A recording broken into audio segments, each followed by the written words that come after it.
Қайырлы күн достар, менің каналыма қош келдіңіздер. Мен бүгін сіздермен меренгадан жасалатын дәмі балмұздақтай өте дәмді, тәтті және нәзік болып шығатын рулеттің рецептісімен бөліскім келіп отыр. Нәзіктілігі соншалық ауызда ериді. Ең алдымен жұмыртқаның ақ уызы мен сары уызын бөліп аламыз. Ақ уызды салатын ыдыс таза және құрғақ болуы керек. Бірде-бір сары уыз ақ уызға қосылып кетпеу керек. Үстіне қант және шым-шым тұз салып, миксермен ағарғанша араластырамыз. Көлемі ұлғайып ағарғаннан кейін шым-шым лимон қышқылын саламыз. Бұл рулет дұрыс шығу үшін миксермен өте жақсы араластыру керек. Ыдысымызды төңкергенде массамыз төгілмейтіндей болу керек. Пеште пісіру үшін тефлонды кілемшені қолданамын, немесе сапалы пергамент қағазын қолдануға болады. Массамызды бір тегіс қылып жағамыз. Алдын ала 150 градуста қызып тұрған пеште 35-40 минуттай пісіреміз.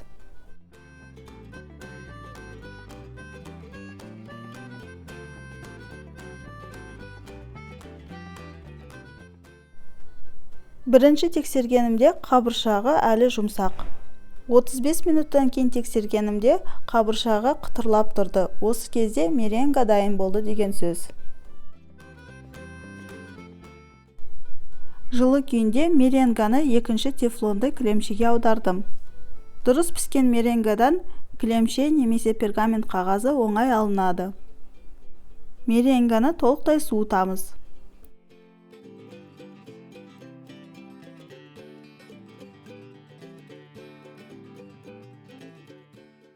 Мен бұл рулетке крем-чиз жасаймын. Ол үшін тоңазытқыштан жаңа шыққан салқын кілегей, салқын творожный сыр және қант ұнтағын жақсылап миксермен араластырамыз. Кремін тек қана кілегей мен қант ұнтағынан жасауға да болады. Кремді суыған меренганың үстіне жақсылап жағып шығамыз.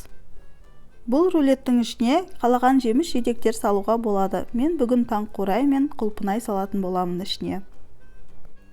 Абайлап, осы кілемшенің көмегімен рулетті ораймыз. Кремі сіңу үшін бірнеше сағатқа тоңазытқышқа салып қоямыз.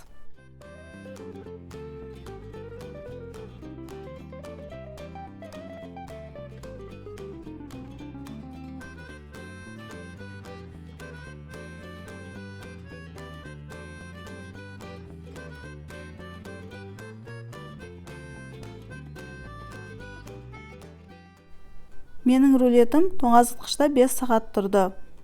Кремі жақсы сіңіп, өте жұмсақ болып шықты. Рулетті осылай ұсынуға болады, бірақ мен түп-түзу болу үшін шетін кесіп тастадым.